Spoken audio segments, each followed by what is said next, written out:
Hailing from Rochester, New York, our first contestant is Keaton Viavattine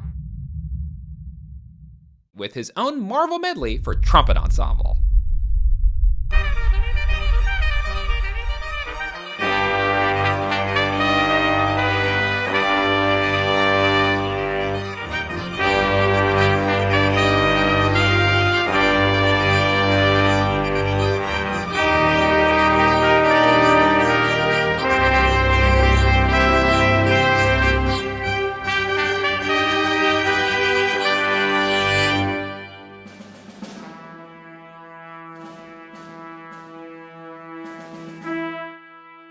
Keaton Viavattine from Rochester, New York, and I've been playing the trumpet for 20 years. What brought you to TMTC? Interestingly enough, I was like really diving into like home studio stuff and being like, I don't even know what I want to do with this. I was just like buying stuff. And then I saw this competition. I was like, oh my God, this is like the perfect opportunity for me to start exploring what it means to self-produce and make an entire thing from beginning to end. I had never done that. The video you submitted last season, was a phenomenal video. Is there anything that you learned specifically in the realm of producing that you felt you wouldn't have learned otherwise as a musician? Definitely. Oh yeah. I think there's like kind of the hard skills that were involved, but I think more of the soft skills, planning out that entire journey and comparing the process the second time to the first was actually like mind-blowing. How am I going to go from beginning to end and kind of just making up everything as I went process-wise? I would say that was like the biggest thing that I learned was how to actually produce something beginning to end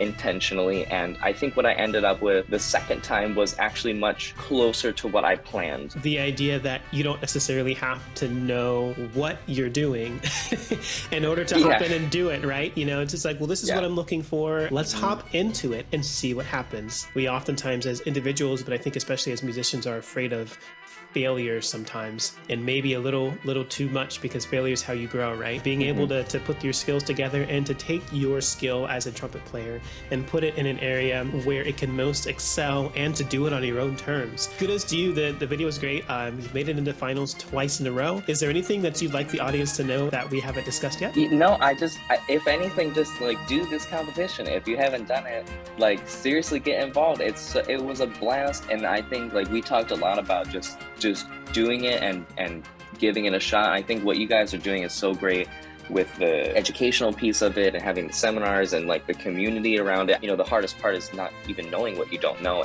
and there are people who like give it to you and spell it out for you, and like that's what you guys are doing. I think that's so great. And now feeling a little bit more organized, like I just feel like I would encourage, I'm like telling everybody and their brother about this. I'm like, you got to do it. Like it's so great, and it's an opportunity to really, you know, to be vulnerable, but in a safe space where you can put your work out in there and get some actual critical feedback from super experts in the field. And that was something that was invaluable to me, and I'm sure will be invaluable the second time around. So I just had a blast. I think everyone should be doing this, and that's it. That's awesome. Thank you. There's always someone out there who's thinking, oh, you know, this would be really cool if I could do this. And I would kind of echo Keaton's advice there. If there's something that you want to do, take the leap, but go for it. The worst case scenario is that you learn a really great, valuable life lesson that makes you better the second time around. Well, thank you. I look forward to seeing the results as we announce our winners. I'll see you there. Yeah. Thank you, Marcus.